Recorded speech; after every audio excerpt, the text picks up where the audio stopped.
Meus irmãos e irmãs, a comunidade de vocês inicia hoje a novena de Nossa Senhora do Sorriso. Título mariano que dizia já no início da novena o Padre Tiago, título mariano de particular devoção de Santa Teresinha.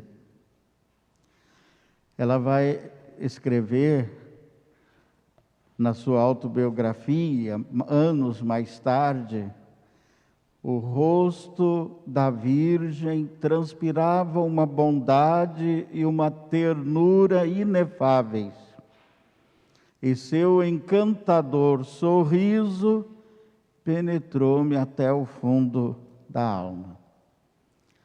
Esta foi a experiência mística, particular de Santa Teresinha, num momento de muito sofrimento e dor, no momento de provação e de enfermidade. Mas essa experiência, antes de Santa Teresinha e depois dela, muitos outros santos também fizeram. E a própria Igreja, no Concílio Vaticano II, que vai colocar a reflexão sobre Maria bem dentro do mistério de Cristo e da Igreja, bem dentro da Lumen Gentium, que é o documento que fala sobre a Igreja, é que então vai enquadrar esta contemplação amorosa das maravilhas que Deus operou na Santa Mãe do Salvador.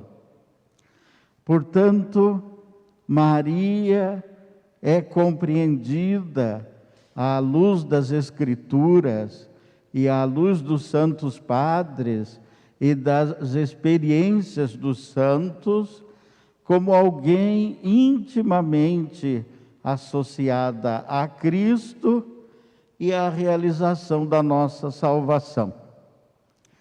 Então, qual é o sentimento? Qual é a experiência de Santa Teresinha?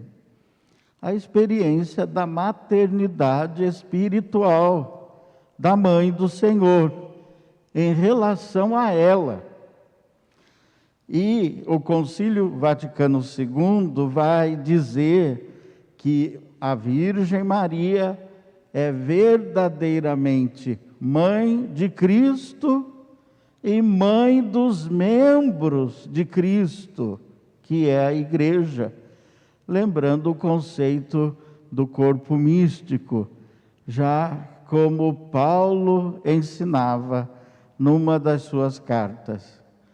Mãe de Cristo e mãe dos membros de Cristo, a Igreja, porque ela cooperou com o seu amor para que na Igreja nascessem os fiéis.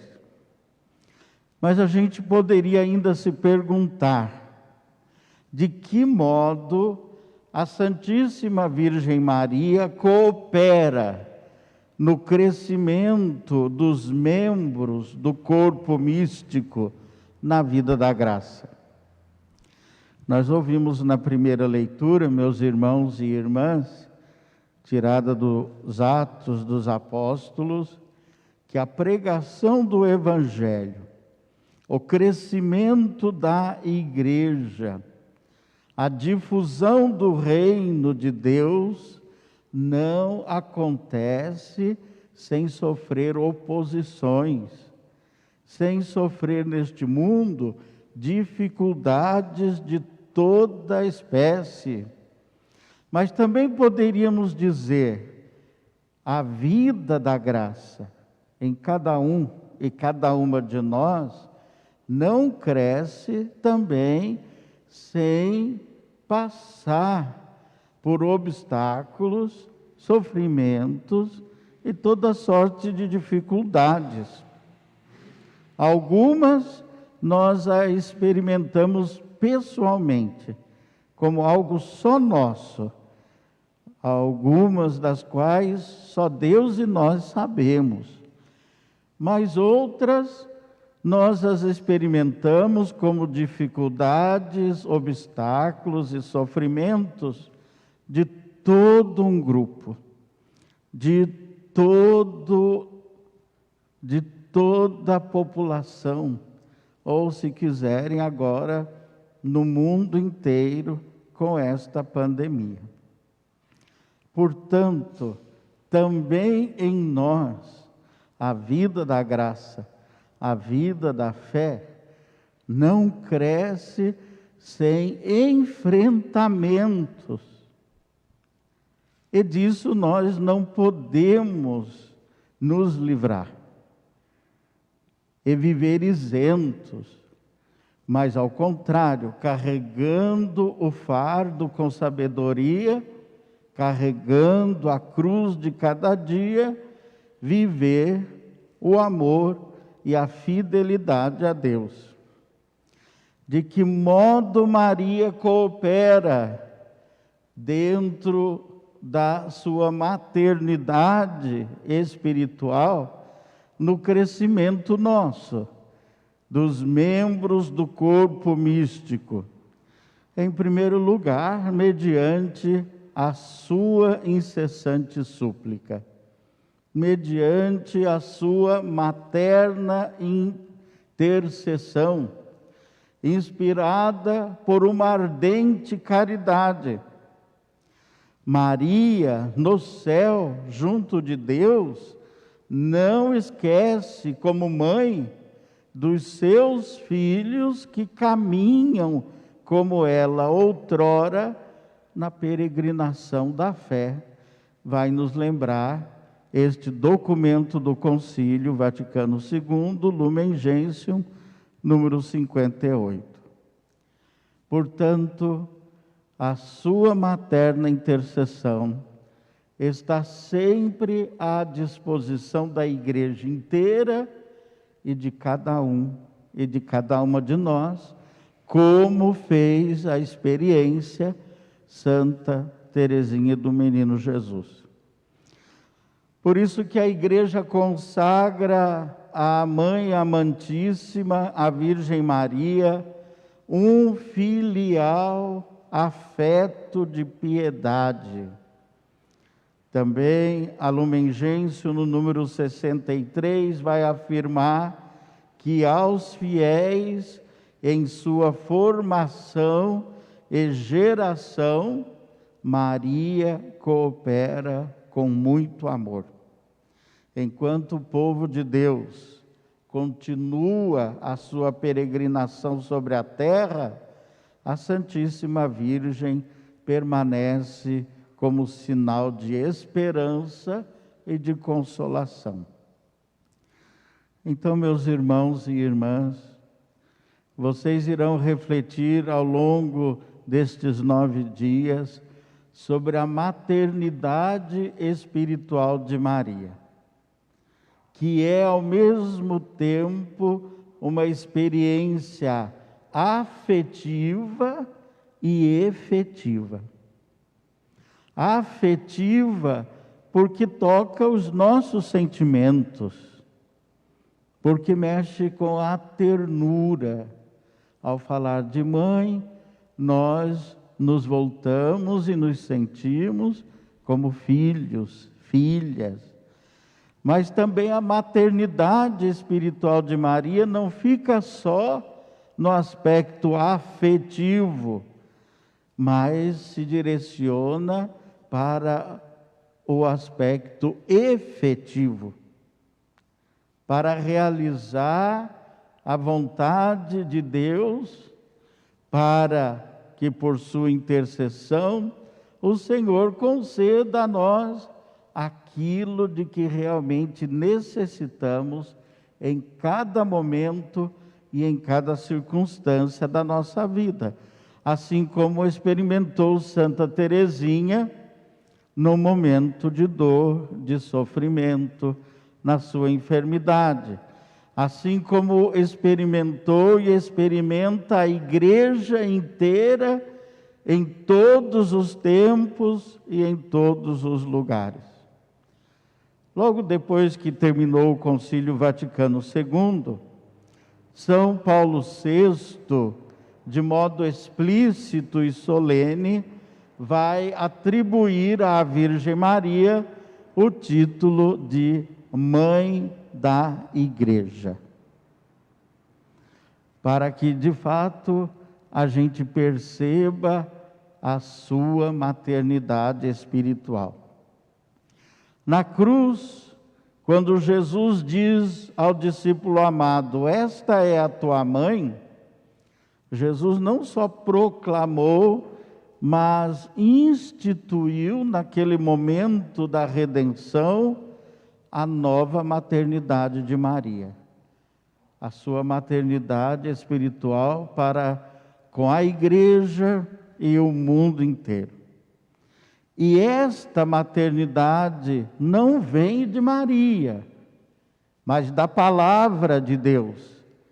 Não se baseia no mérito, mas na graça, assim como aconteceu quando ela se tornou a mãe do Verbo encarnado, a mãe do Salvador Jesus. Por isso vai ensinar Santo Agostinho que Maria deve ser considerada sempre dentro da igreja, como membro supereminente, o membro de especial consideração dentro da igreja, mas um membro seu, não fora ou acima dela. As duas atitudes errôneas para com a Virgem Maria é colocá-la e considerá-la acima da igreja, ou então colocá-la e considerá-la fora da igreja. O Concílio Vaticano II vai dizer não, ela é membro da igreja, membro supereminente, o mais especial, o mais seleto fruto da redenção. Assim como fez Santa Teresinha, contemplar Maria como sua mãe, isso para nós requer de cada um uma aplicação e uma experiência particular. Significa fazer como João, que aos pés da cruz a acolheu, tomando para consigo em sua vida a mãe do Salvador, depois que este disse-lhe, esta é a sua mãe. Ou então, como fez Teresinha, nos seus momentos de dúvidas e de sofrimentos. Num sentido espiritual, meus irmãos e irmãs, receber Maria consigo e experimentar sua maternidade espiritual significa recebê-la como companheira na peregrinação da fé e como conselheira, sabendo que ela, melhor do que nós, conhece a vontade de Deus, conhece quais são os desejos de Deus a nosso respeito. Já concluindo, chega uma hora na vida, e essa é a experiência da fragilidade humana, na qual precisamos de uma fé e de uma esperança como a de Maria.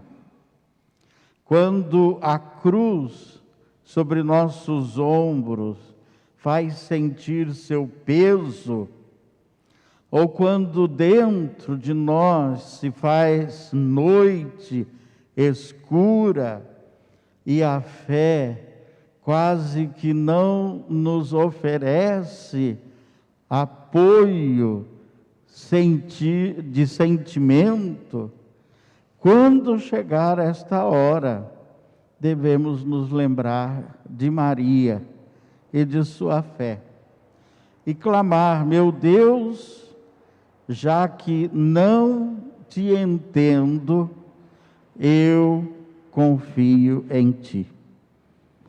Eu me confio a ti.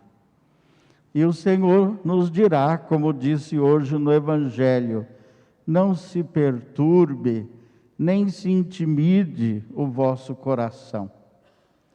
É esta, meus irmãos e irmãs, a palavra de ânimo trazida por Jesus, que não nos livra dos obstáculos e sofrimentos que fazem parte da caminhada do ser humano na terra, mas que prepara aquele e aquela que crê para uma ação confiante, alicerçada no amor e abençoada por Deus. Louvado seja nosso Senhor Jesus Cristo. E agora